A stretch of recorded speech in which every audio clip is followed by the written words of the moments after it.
Kibanza ca mbere ino ndwi muri top 5 ni indirimbo yitwa Nzoduga ya Double J.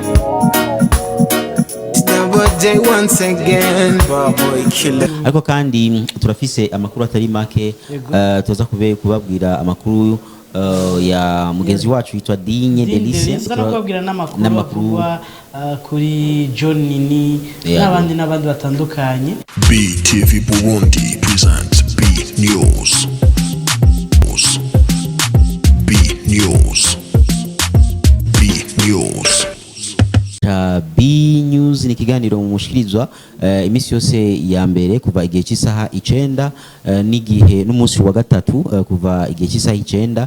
Rero kikaba ari kiganiro mushikirizwa na jewe DJ Rafa Mr Home ndi kumwe na mugenzi wanje spokesman meze neza DJ Rafa. Reka nanje ndamutse abantu bose bariko baradukwirikirana aho bari hose kumbonesha kure zabo. Twizere ko bameze neza kandi iyo bameze neza natwe tuba tumeze neza. Egome tuba tumeze neza twese kandi ibintu byose n'amavuta. Turafise rero ibitari bike tuza kubashikiriza no munsi nkuko vyama turahera n'indirimbo y'ukwezi, ariko kandi Spoxy turagaruka kuri top 5 ni na gace tumaze iminsi duhevye gato, ariko kandi kubera ama evenement byinshi, ariko ubunye kumisi ya gatatu zarahagaze hama turonka amakuru makeyi ya ku munsi wa gatatu. Rero tuzora tubashikiriza ku gace ku ndirimbo zitano ziba zimeze neza cyane tuba twabatoreye. Ariko kandi turafise amakuru atari make tuza kubabwira amakuru ya mugenzi wacu yitwa Dinye Delice yakuguru intambwe aho yatanguje televiziyo yiwe online yitwa Isoko. Turaza kubigaruka ko tuza kubabwira n'amakuru kuri John Nini n'abandi batandukanye turaza kubibashikira. Ego indirimbo y'ukwezi rero si yindi ni indirimbo yitwa Dufishimana y'umuririmbyikazi Jaja Janine w'Imana, niyo itangura kino kiganiro cacu. Hanyuma turaza kubashikiriza rero inyuma y'iyo ndirimbo tuza kubashikiriza ibihayanisho abo dusanzwe dukorana nka kuri BTV.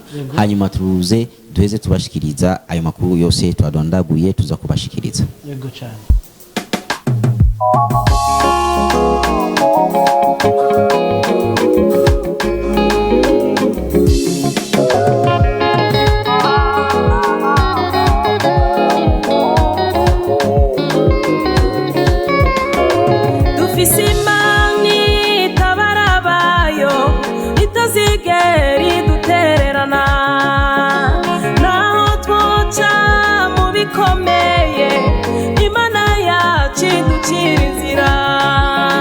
Nitwa Inyamahoro Ange Noha, nkaba mfise imyaka 15, nkaba ngwaye imyaka myinshi kuva nkiri mutoya, nkaba ngwaye indwara yo kumahaha. Imiti nafashe yaranyononye ku mubiri, irampaye amatashi ngaho ku maguru. Tukaba dusaba ababishoboye kudufasha bashobore kudufasha kugira dushobore kuja kwivuza. Ange Noha yafashwe kuva kiri umwana mutoya afite imyaka 7, afatwa n'ibintu bitangaje, afatwa amene ku mutwe, agahuma amaso, akagira paralizi ijisho. Tumujanye kwa muganga, abaganga baramuvura, baramugirira makina. Ijisho rirashobora guhumiriza n'umuntu wari wakebanye urashobora kuvayo. Mu bihumbi 2020 aca afatwa afise amadurere mu mapumo, umwana adahema, umwana atanahamwe yikoma, basanga mu mapumo harononekaye, batubwira ko afise tumere mu mahaha. Muganga baduhaye acatubwira yuko atavyashobora kandi ngaha mu Burundi atanahamwe dushobora kuja. Acatubwira yuko dutegwa kuja kumuvuza muri Europe. Yarabaduciye n'amahera tudashobora kuronka miliyoni 60 ntaho tubona twozikura. Ico gituma duteye akamo abo bose bafise umutima w'urukundo boshobora kudufasha. Bafite numero de compte twuguruje muri Copec 20 785. Tukaba dufise n'amanimero y'amatelefone dukoresha. Limikash ni 68 916 316. Ecocash 79 422 298. Murakoze.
Hello nshuti namwe bakunzi ba BTV turabaramukije tongera tubaha ikaze kandi muri kino gice navuga ko ari nk'icyanyuma kijanye no kubabwira ivyiza vya Jibu canke bishasha vya Jibu.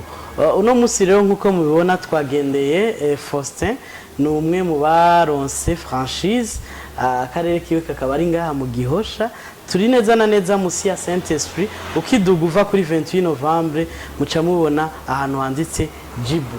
Turaguha ikaze naho turi wawe umeze neza Spox amahoro cyane karibu. Mbega Faustin franchise ya Jibu ikora gute? Muri Jibu turegera abanywanyi bacu nico gituma mubona ahantu heshi haramo magazine ya Jibu. Turaganira tukanabasanga ni wabo tubigisha karusho ka Jibu. Akarere kanje ni Gihosha, Mutangano na Gasenyi.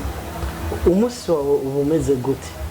Umusi wanje umeze gutya ndaja kuraba abadetaya abashira amazi tukaganira tukanahana ivyumviro uko nakazi kogenda. Mbega Jibu iragufasha mu nyuma umaze kuronka akarere canke muba mwamaze no kuvanako?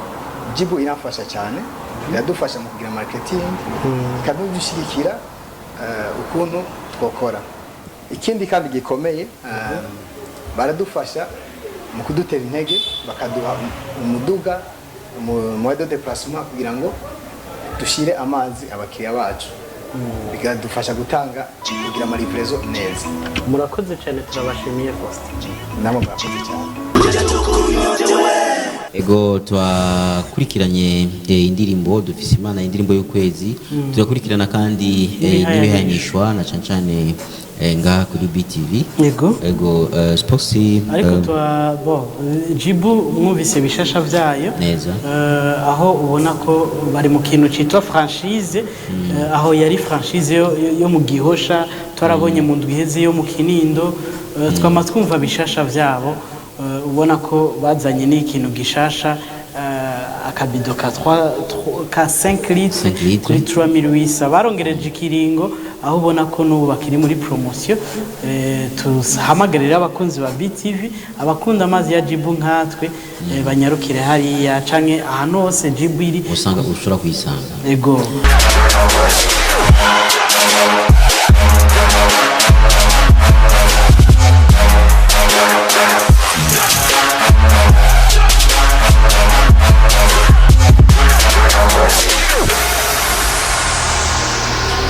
Yes, mwabonye novuga ati bishasha vya Plus nico tubamenyesha nuko baraheruka guheraheza gusubiramwo ikibanza cabo. Ego wabonye team kenshi muri Plus ubonye bishasha ntubihaga donc ugumubona kumengo hari ibishasha urabona nk'iyo video ukuntu bagira sport abatandukanye kandi duhe pole uwitwa Safe Chris wo muri Plus niwe nawe nyene ndazi ko nari kumubona muri ako video ariko amazi misagwaye ariko ubu ni sawa ko ari mitende turamuhaye imisuhuko.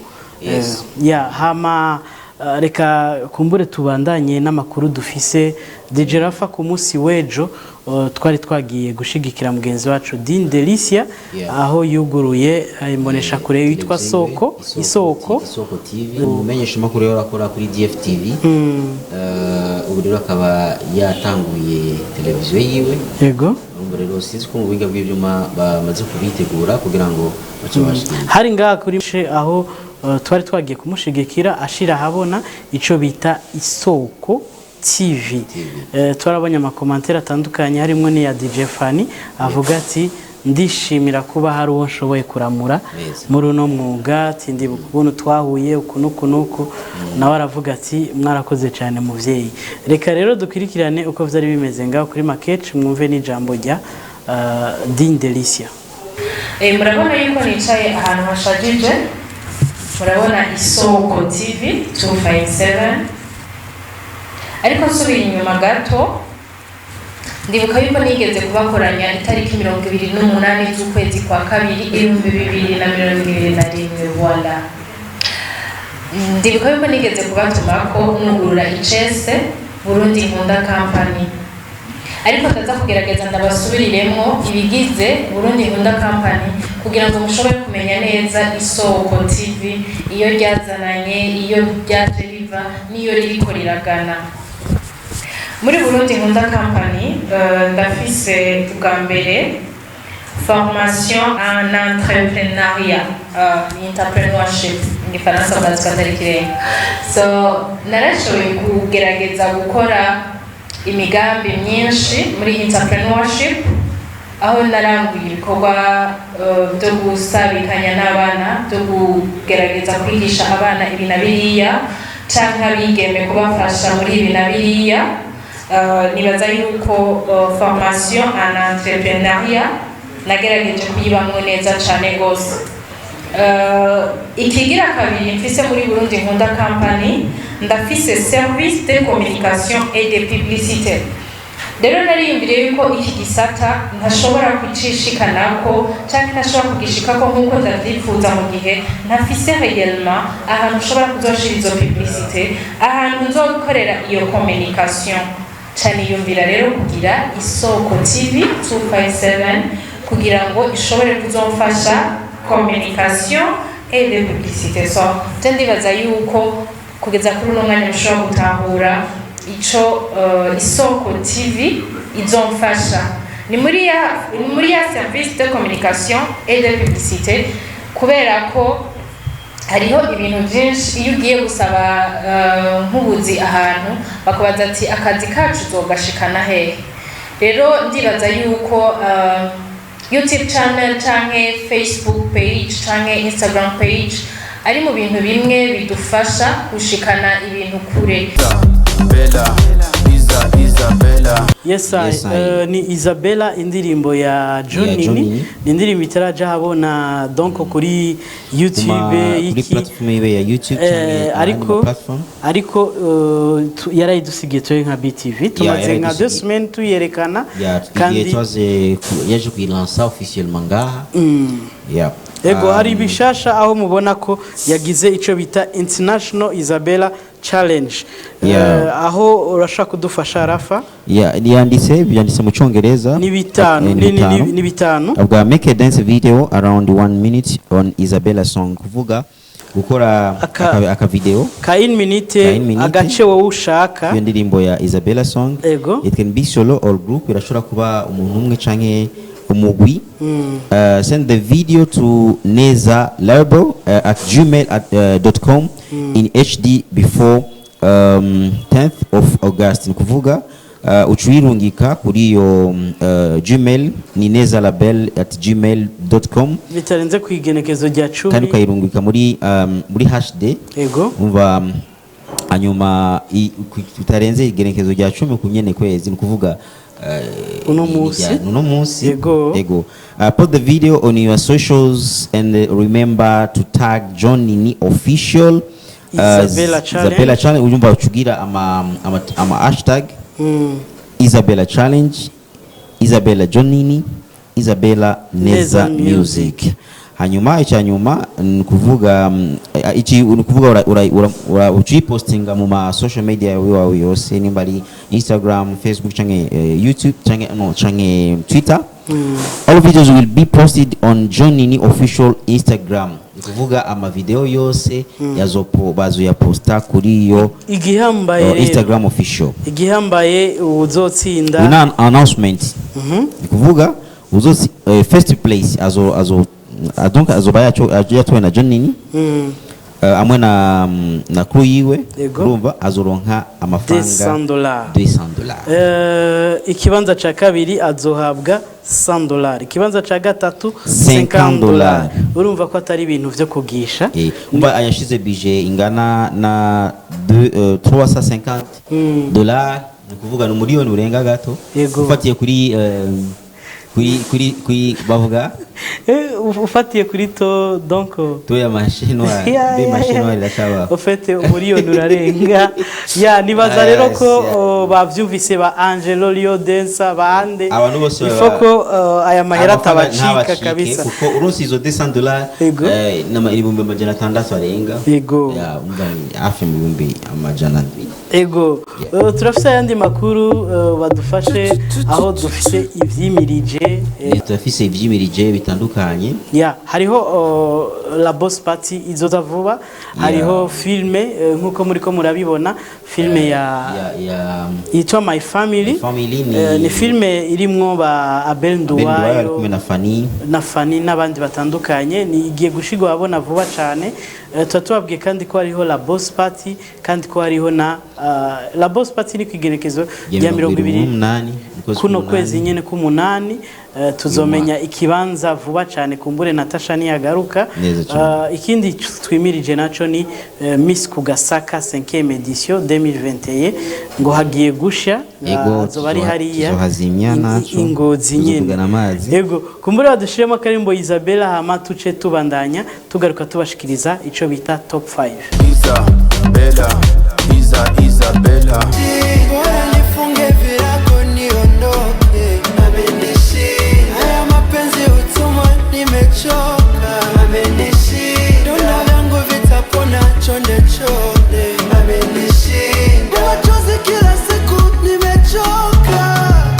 Yes, ni indirimbo y'umuririmbyi Abinabil yitwa Menishinda ni indirimbo yewe shasha ikiri shasha neza cyane mu yandi makuru tubafitiye no kubamenyesha urubanza rwo kuganduka umuririmbyi yitwa Ndoricimpa Bernard yahoze mu mugwi Nkundabantu aho tubona ko bigiye kuba ku munsi wa Mungu igenekerezo rya 15 kuri bar iwabo abantu abenshi bita kwa general baratumiye rero umuryango inshuti n'abagenzi muraziko abaririmbyi abamenyesha makuru abantu bose bakunda karanga muraziko Bernard atako yagize kugira teze imbere umuziki wa karanga ikambere n'igihugu aho bashoboye guseruka bari kumwe na mugenzi we Alfred kenshi mu bihugu byinshi bitandukanye kwisi ahatandukanye neza cyane ni igikorwa rero kizoba kuri uyu w'Imana hariya iwabo w'abantu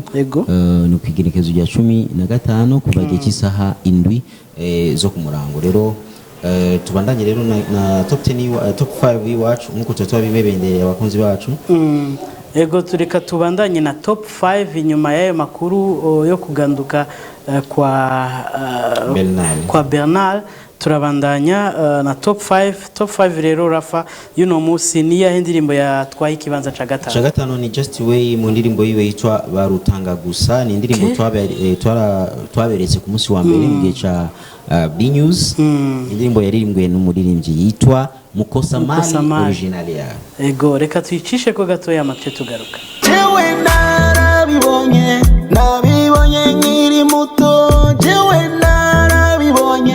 nabibonye nkiri muto nakundanye n'umukobwa uyo mukobwa yari mwiza acansaba amafaranga ndayabura urukundo ni rugugwa iwacu barutanga gusa urukundo ni rugugwa iwacu barutanga gusa iwabo yarafatije undi wapi vraiment nta na hamwe yes indirimbo yatwaye ikibanza ca kane ni indirimbo yitwa Nkwizere yitwa Lydia Wikunze yego numesha makuru mugenzi wacu wa hariya kuri Radio Colombe reka nayo nyene tuyicishe ko gatoyi hama ce tuza tubabwira yatwaye ikibanza ca gatatu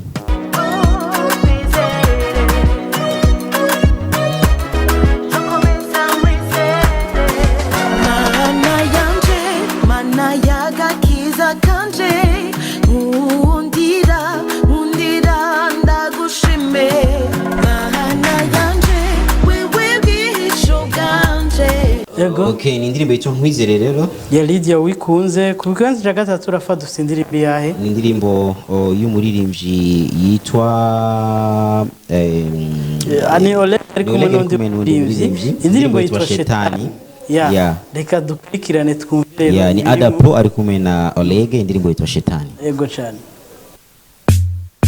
You already know New Era Music Adapo Ukani Oh my god Shetani Yeah everything bad that I do Shetani anything what that I do Shetani it's not me it's the key Shetani ibi byose ni Shetani LG Oleg shetani n'umwana mubi mami sorry ntabwo ari nje ni shetani. Yo ni indirimbo rero yitwa Shetani yarago. Shetani. Haje ibintu byose dukora ni shetani kweli.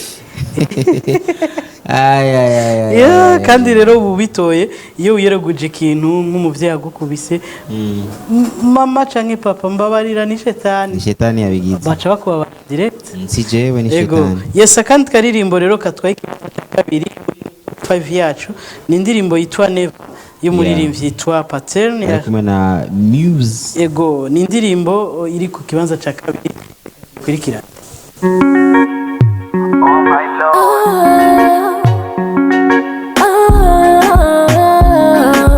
HBN Muse Genie X66. Hello mamacita te amo, oh Margarita te amo. I wanna tell you something, baby. Never ni indirimbo ya Pattern HP ari kumwe na Muse. Yes, ikibanza ca mbere ino ndwi muri top 5 ni indirimbo yitwa Nzoduga ya Double J. Ni Double J, indirimbo yiwe yitwa Nzoduga. Billy Man Boy. Billy Man Boy ya reka tuyikurikirane hama tuje tugaruka dusozera n'iganiro cacu. Double J once again, boy killer magically on the beat again. For you mama, magic sings, call it the magic. Hello mama, muvyeyi nkunda mbe waramutse gute. Hello mama. Singo ni vyanga gose Nzoduga. None Rafa wo vyanse Nzoduga. Hama abavuka mu gisagara ni vyanga tuzojaye. Bisha mumanuka. Egocha yasi nindirimbo Nzoduga yatwaye ikibanza ca mbere muri top 5 yacu ya yinondwi, ariko imbere yuko duhereza hari utundi turirimbo tukiri dushasha tutashoboye kubashikiriza. Na karirimbo kitwa Melina kuitwa Berklis ari kumwe na Case Down. Reka tugakurikirane amasegonda. Melina ni Berklis. Umupeti rafise showbiz zirenze. Avuze ngo niwe yambara neza kurusha abandi bose. Kuma miliyoni. Anakwambia nambari milioni 80. Ibaze. Ishapo na iguzi milioni 10. Nuhari. Ego. Ni Melina ari kumwe na Case Down na karimbo kanyoshe cyane. Tukabwira niyaza mu kiganiro one day. Ego reka tusozere kino kiganiro cacu Rafa na karirimbo kande. Ka Be Metusela na karirimbo kitwa Hakuna kama wewe. Akaba ari nako karirimbo dubase. Turangije kino kiganiro cacu. Dushimira abashoboye kudukurikirana bose. Dushimire n'abadufashije mu binga bw'ivyuma Claude na Emmanuel nibo batumye bigenda neza. Hanyuma tuzohure ku munsi wa gatano mu kiganiro cyitwa Friday Light Show aho tuzobashikiriza indirimbo shasha zitandukanye nk'ubu hari indirimbo yitwa Umubabaro ya John Black, hari indirimbo yitwa Intambo Vin Smith. Izo ni indirimbo shasha. Hariyo n'indirimbo yitwa Gumana Nanje ya Silo Soldier Boy. Baza ko ni nyuma y'ikiganiro muza kuzikurikirana neza cyane. Reka tubabwire naho ubutaha. Bye ciao.